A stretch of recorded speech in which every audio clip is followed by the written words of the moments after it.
All right, so got the wire mesh packed up inside. You can see the screws cutting across, holding those, pulling this piece to this piece, all the way up. Same thing up here.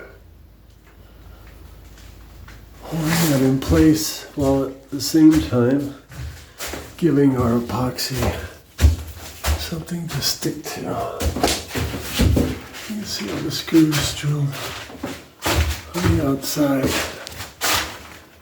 and crossing inside there.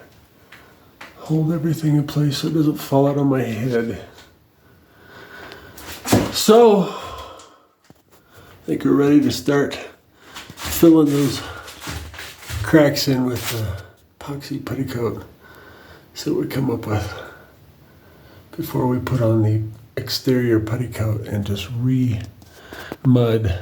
recover all of this wood and hide all the metal, hide all the plates, hide all the rods that have been drilled through to make everything stronger and stay where it's supposed to be and push a hold against any stresses.